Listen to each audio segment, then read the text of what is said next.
अस्सलाम वालेकुम, मैं हूं गुलाम रसूल भट्टी और आप देख रहे हैं मेरा डिजिटल चैनल। नाज़े काम, मरियम नवाज साहिबा को वर्दी पहनना जो है वो महंगा पड़ गया है और बिलाखिर उन्होंने जो पुलिस डिपार्टमेंट की जानिब से भी सफाइयाँ दी गई कि जनाब ये इस आर्टिकल के तहत और जो अमेंडमेंट की गई चंद घंटों के अंदर, और उसके बाद जो है वो पुलिस डिपार्टमेंट को जो है वो सफाइयाँ देना पड़ी कि नहीं जनाब, ये जो पुलिस के जो अहम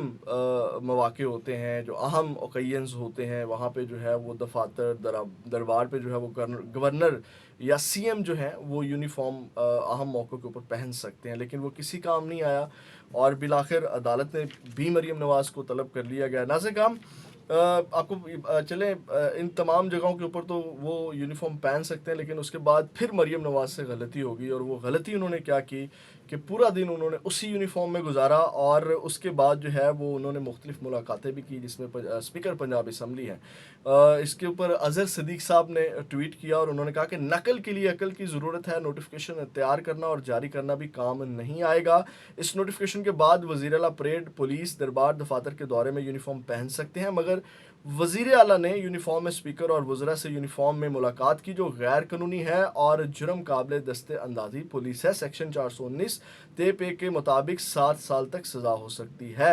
अब पुलिस और अदालतें कैसे रास्ता बनाएंगी, सब मुश्किल में पड़ गए। यानी कि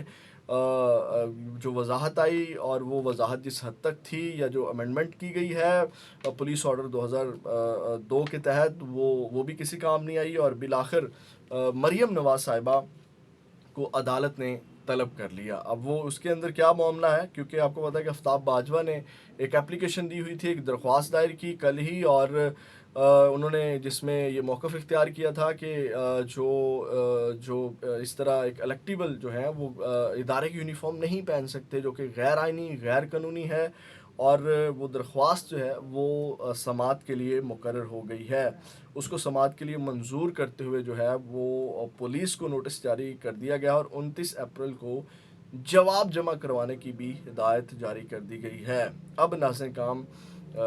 मरियम नवाज साहिबा को और पुलिस डिपार्टमेंट को इसके ऊपर जवाब देना पड़ेगा और यही मौक़िफ़ भी यही अपनाया है आफ्ताब बाजवा। वो इसकी बड़ी सख्त पैरवी कर रहे हैं कि मुकदमा दर्ज जो है वो किया जाए इस एक्ट के ऊपर। तो बिलाखिर वो जो उनको नहीं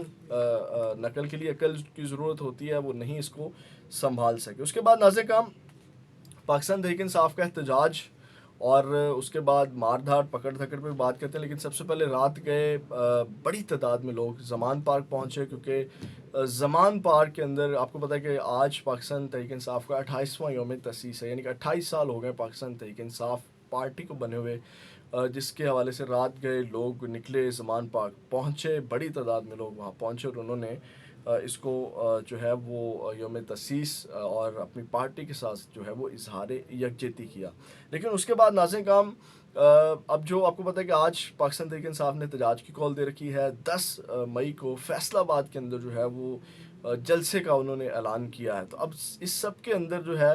वो मार धाड़ पकड़ धकड़ गिरफ्तारियाँ शुरू हो गई हैं। रात से जो है वो घरों में छापे मारे जा रहे हैं, उसी तरह जिस तरह जो है वो पहले जो पुलिस जिस तरह चादर चारदीवारी का तकद्दुस इस्तेमाल कर रही थी, लोगों की इज़्ज़तों को उछाल रही थी, जो सख्तियाँ की जा रही थी, वो एक बार फिर मामला शुरू हो गया है। तो अब इसके इस हवाले से नाज़िर का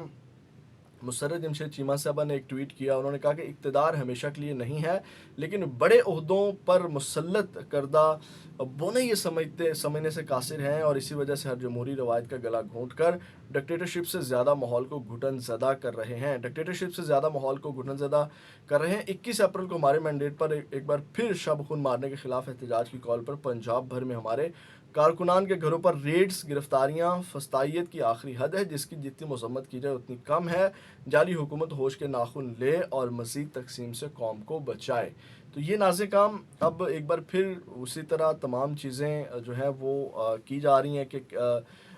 सख्तियाँ जो हैं वो शुरू कर दी गई हैं और आज यही देखने को मिल रहा था कि जो पाकिस्तान तहरीक इंसाफ का झंडा लेकर निकलेगा उसको गिरफ़्तार किया जाएगा और उसको जेल में बंद कर दिया जाएगा। तो ये इस हवाले से पाकिस्तान तहरीक इंसाफ का जो एहतजाज है उसके हवाले से पंजाब गवर्नमेंट की ख़ासकर जो हिकमत अमली है वो यही चल रही है। दूसरी जानिब आपको पता है कि जो अली अमीन गंडापुर हैं वो बड़े सख्ती उन्होंने की और वो भी बोले हैं कि जनाब ये जो जितना भी मामला है इसके ऊपर अगर मैं इमरान खान की रिहाई जो है वो मेरी प्रायोरिटी है और मैं इस्लामाबाद के ऊपर विफाक के ऊपर कब्ज़ा कर लूँगा बचगाना जज्बाती ये तमाम जो उनके बयानात हैं एक एक तो जो मैं समझा हूँ अगर मैं उसके ऊपर अपना तजिया दूँ वो ये है कि इस वक्त उनको भी पता चल गया है कि आवाम हमारे ख़िलाफ़ हो रही है क्योंकि हम खान के लिए उस तरह नहीं निकल पा रहे तो उन्होंने कहा कि मुझे कुछ वक्त दें। अब ये कुछ वक्त देने की बात समझ नहीं आई कि कुछ वक्त उनको क्यों चाहिए। वही लॉलीपॉप जिस तरह पाकिस्तान तहरीक इंसाफ की क़यादत कहती थी कि जनाब ईद के बाद जो है वो दमादम मस्कलंदर होगा और ईद को गुजरे हुए कितने दिन होगा कोई हिकमत अमली नहीं है। ये डेट उन्होंने फैसलाबाद के जलसे की पता नहीं किस तरह जो है वो उन्होंने उसको फाइनलाइज़ किया कि जनाब हम 10 मई को जो है वो जलसा कर रहे हैं और उस नतीजे के ऊपर कैसे पहुँचे। तो एक जानिब तसल्लियाँ चल रही हैं आवाम को फिर लारे लगाए जा रहे हैं ये तमाम चीज़ें की जा रही हैं। तो दूसरी जानिब नासिर काम एक और चीज़ जो मैं आपके सामने रखना चाहता हूँ कि जो आर्टिकल 6 वाला मामला आपको पता है कि जो किया गया था इलेक्शन लेट हुए चेयरमैन सेनेट और डिप्टी चेयरमैन के ख़िलाफ़ जो है वो आर्टिकल 6 की एक दरख्वास्त दायर की गई थी जिसमें जो है वो उनको अब उनकी जो कह लें कि उसकी समाअत के लिए मुकर्रर कर दी गई है। अब आर्टिकल 6 के तहत जो है वो इनके ख़िलाफ़ भी कार्रवाई होगी कि जनाब आपने क्यों इलेक्शन जो 90 दिन आइन के अंदर जो लिखा है कि 90 दिन के अंदर आपने इलेक्शन करवाने हैं तो क्यों नहीं करवाए। अब ये भी आर्टिकल 6 का वार भी चेयरमैन सेनेट और डेफिनेटली इनका इतलाक़ जो है वो बाकी जितने लोग भी इसमें शरीक हैं उनके ऊपर भी होना चाहिए। अपना बहुत ज़्यादा ख्याल रखिएगा। पाकिस्तान जिंदाबाद।